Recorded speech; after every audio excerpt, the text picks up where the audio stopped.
नमस्कार, आप देख रहे हैं ब्रेकिंग बिहार। जिस प्रकार से आज चिराग पासवान की सभा में भीड़ उमड़ी और उनको देखने के लिए जिस प्रकार से जो जन समुदाय उमड़ पड़ा था और आज कहा जा रहा था कि चिराग पासवान आएंगे तो इन दिनों जो अटकलें चल रही है इसका कुछ क्लियर करेंगे, लेकिन उन्होंने और ज्यादा सस्पेंस को बढ़ा दिया है। सबसे पहले आप तस्वीरों के माध्यम से देखिए किस प्रकार से साहेबगंज हाई स्कूल मैदान में जब चिराग पासवान हेलीकॉप्टर से पहुंचे हैं तो एक जन सैलाब उनका इंतजार कर रहा था, उनको सुनने के लिए, उनको देखने के लिए। हम तो लगातार कहते आए हैं कि बिहार में जिस प्रकार से चिराग पासवान तेजी से लोकप्रिय हो रहे हैं, उनकी ताकत को इग्नोर नहीं किया जा सकता है। अगर आपको जिता नहीं सकते हैं तो हरा जरूर सकते हैं और यह 2020 में प्रमाणित भी हो गया है। लेकिन चिराग पासवान आज जिस प्रकार से अपने पूरे रॉ में दिखे, गठबंधन को लेकर के, सीटों को लेकर के कहा जा रहा था कि कुछ क्लियर हो सकता है, लेकिन चिराग ने सस्पेंस और इसलिए बढ़ा दिया कि भरे मंच से उन्होंने कहा कि मेरा गठबंधन सिर्फ जनता के साथ है। साथ ही साथ सरकार को भी लपेटे में लिया। मुख्यमंत्री नीतीश कुमार के खिलाफ चिराग पासवान की बिहार में राजनीति रही है, लेकिन जब से मुख्यमंत्री नीतीश कुमार गठबंधन में वापस आए हैं, एनडीए गठबंधन में वापस आए हैं, तब से चिराग पासवान की भी बोलती बंद थी। लेकिन चिराग ने सीधे पलायन को लेकर के आप समझ सकिए कि एक सीधे तौर पर सरकार पर ही हमला कर दिया कि सरकारें आई, हर सरकार ने बिहारियों को लूटा, बिहारी आगे हैं, बिहार क्यों इतना पीछे है। और सीधे तौर पर जब उन्होंने कह दिया कि हमारा गठबंधन सिर्फ जनता के साथ है, यह क्या संदेश देता है? क्योंकि सरकार पर सीधा हमला इन दिनों बीजेपी के साथ खटपट की जो बातें सामने आ रही है सीटों को लेकर के। हालांकि चिराग ने यह कभी नहीं कहा कि हम एनडीए छोड़ देंगे, लेकिन सीटों को लेकर के जो खींचातानी चल रही है और आज चिराग पासवान ने जो भाषण दिया उसमें कहीं ना कहीं और ज्यादा अफवाहों को बल मिला है। फिलहाल आप सुनिए चिराग पासवान ने किस प्रकार से कहा अपने भाषण में। क्या कुछ नहीं कहा, किसी को नहीं छोड़ा। सरकारें आती है जाती है, गठबंधन आते हैं जाते हैं, पिछली सारी सरकारों ने बिहार को, बिहारियों को लूटा, उन्हें धोखा दिया। आप सुनिए चिराग पासवान ने क्या कुछ कहा। आम चुनाव को लेकर सरगर्मियां एकदम बढ़ी हुई है। गठबंधन को लेकर, प्रत्याशियों को लेकर तमाम तरीके की बातें प्रमुखता से सुर्खियां बनी हुई है। आज यहाँ पर हमारे मीडिया के भी कई साथी मौजूद हैं और जो लंबे समय से इस बात का कयास लगा रहे हैं कि चिराग पासवान लोक जनशक्ति पार्टी रामविलास किसके साथ गठबंधन करेगी।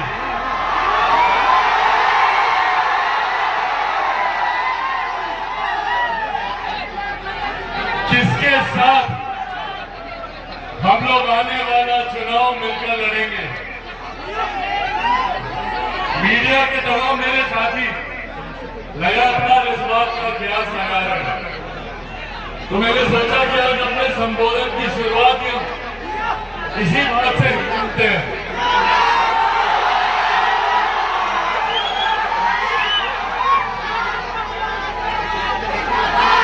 जब रही बात गठबंधन की, तो इस बात को मैं स्पष्ट कर दूं कि चिराग पासवान का गठबंधन, चिराग पासवान का तालमेल सिर्फ और सिर्फ बिहार की जनता के साथ है।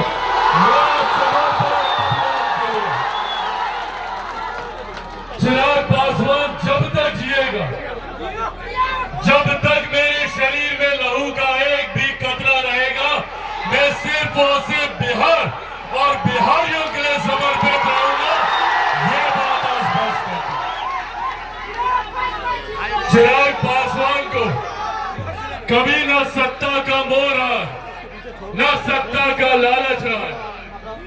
मेरे नीति, मेरे सिद्धांत, मेरे आदर्श सिर्फ और सिर्फ बिहारियों के लिए समर्पित है और उन्हीं के लिए ही ये गठबंधन है। और साथियों, आज इन बातों का महत्व और ज्यादा बढ़ जाता है। आज जब हम लोग चुनाव की पूर्व संध्या पर यहाँ एकत्रित हुए हैं, आज जब हम लोग चुनाव से ठीक पहले यहाँ एकजुट हुए, तो ये कुछ ऐसी अहम बातें हैं जो मैं आप लोगों के साथ साझा करना चाहता हूं। कई सरकारें आई, कई सरकारें गई, कई गठबंधन हुए, कई गठबंधन टूटे, पर आज भी हमारे प्रदेश की समस्याएं वही की वही मौजूद है। आज यही आग्रह करने आप लोगों से आया है। हमारे प्रदेश को बार बार कई सरकारों ने लूटा, कई राजनीतिक दल आए, कई राजनीतिक नेता आए, बड़े बड़े वादे हम लोगों से किए गए, बड़ी बड़ी बातें हम लोगों से कही गई, पर हकीकत है कि आज भी बिहार वही का वही खड़ा, बल्कि हर बीते साल के साथ बिहार बर्बादी की ओर अग्रसर हुआ। आज भी हमारे बिहार के युवा मजबूर हैं यहाँ से पलायन करने के लिए। आज भी हमारे बिहार के लोग दूसरे राज्यों में जाते हैं, शिक्षा के लिए, रोजगार के लिए, स्वास्थ्य सेवाओं के लिए। आज भी हमारे प्रदेश में छोटी छोटी मूलभूत जरूरतें सबसे बड़ी समस्या बना हुआ। आज ये चुनाव का समय है जब हम लोग को सही फैसले, सही निर्णय लेने, चुनना है हम लोग को कि आज तक जो लोग हमारे साथ, हमारे बीच बड़े बड़े वादे करके आए, उन लोगों ने नहीं दिया, तो क्यों हम उन्हें दोबारा चुने। आज हम लोग को उन लोगों का आकलन करना है जिन लोगों ने हमसे हमारा मत तो लिया, हमसे हमारा वोट तो लिया, पर बदले में किए गए वादे हमसे पूरे नहीं किए। आज हम लोगों को ऐसे लोगों को चिन्हित करने की जरूरत है।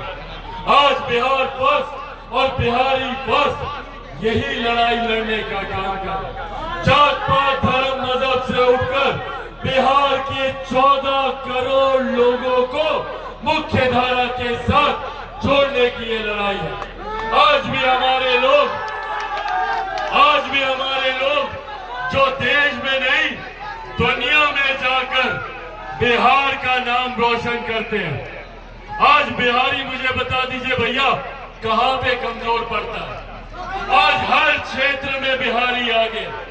यहाँ पे मीडिया के हमारे साथी है, पूछे इनके मीडिया हाउसेज में बड़े बड़े पदों पर मौजूद बिहार के लोग हैं।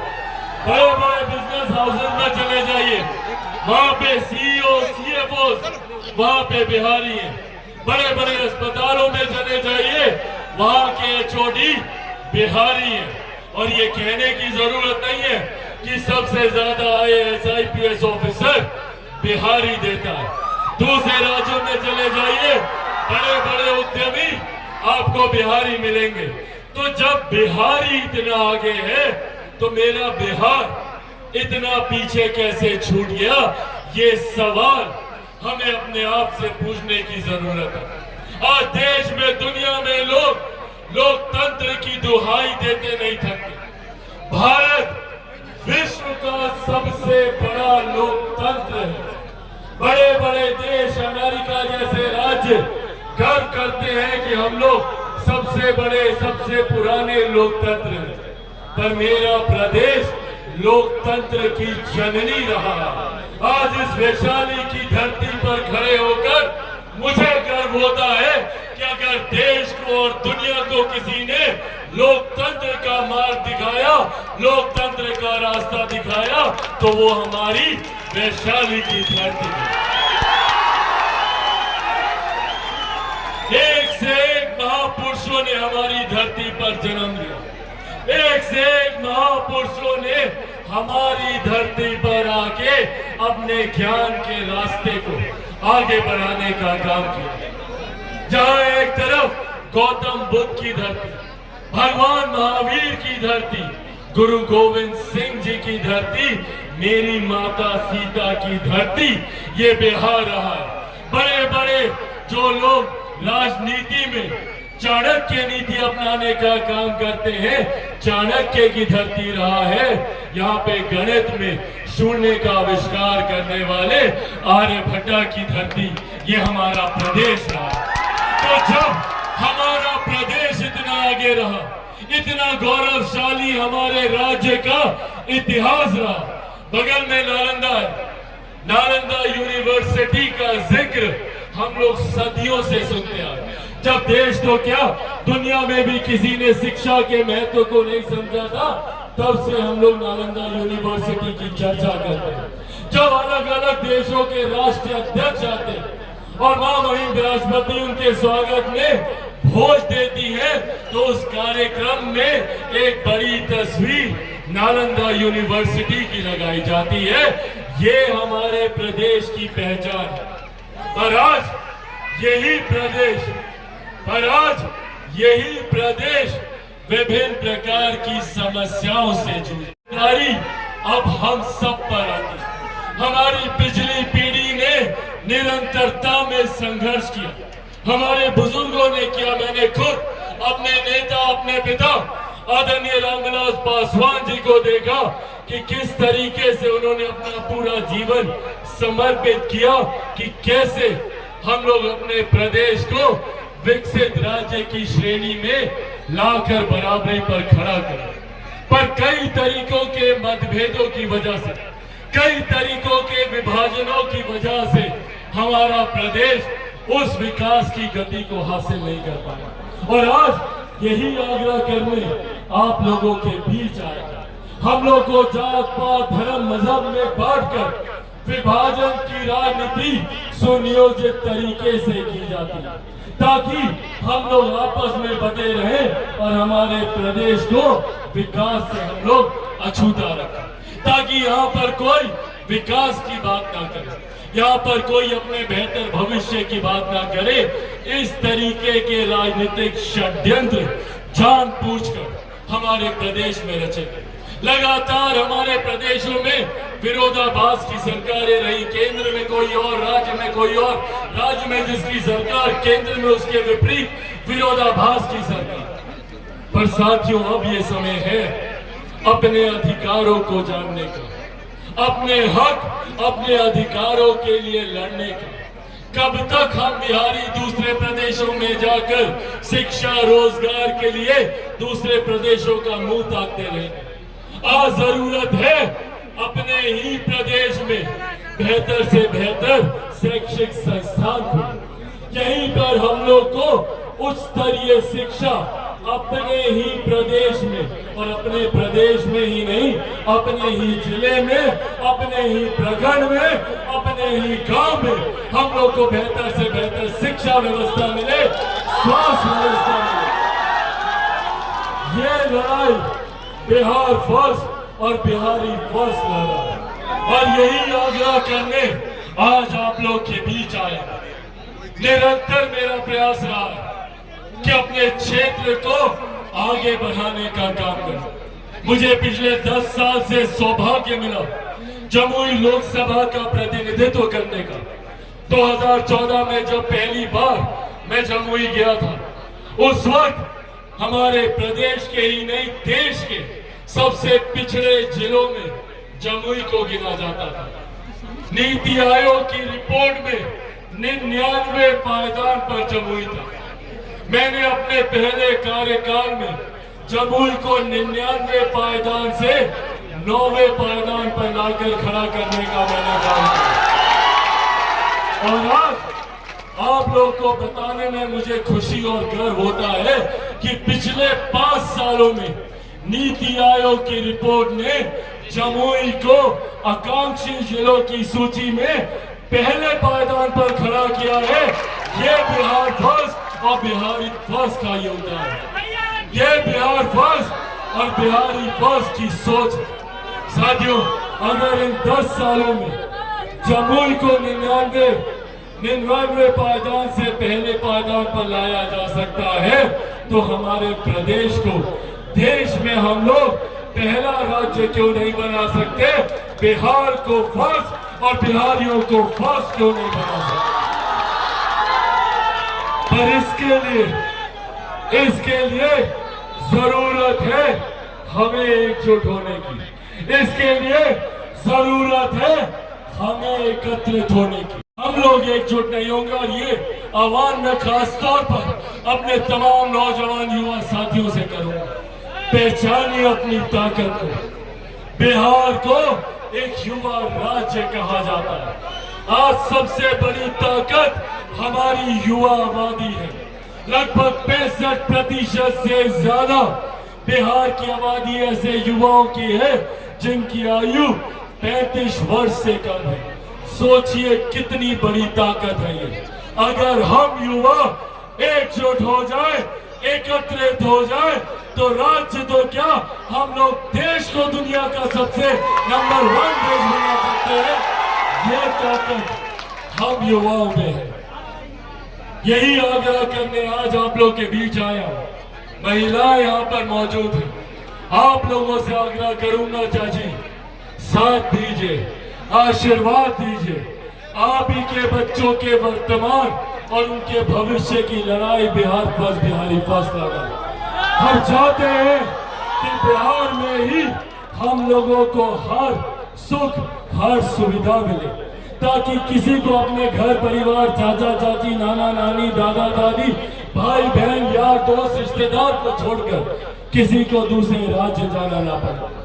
आज आप लोग जब यहाँ पर इतनी भारी संख्या में मौजूद हैं, आप लोगों की ये उपस्थिति दर्शाती है कि बिहार ने अब मन बना लिया है ना। बिहार को फर्स्ट बनाना है, बिहारियों को फर्स्ट बनाना है। और साथियों, ये काम चिराग पासवान अकेला नहीं कर सकता। चिराग पासवान को जरूरत है आप सबके साथ की। एक एक व्यक्ति को चिराग पासवान बनना होगा। एक एक व्यक्ति को चिराग पासवान बन के घर घर, गांव गांव जाकर बिहार फर्स्ट और बिहारी फर्स्ट के बारे में बताना होगा।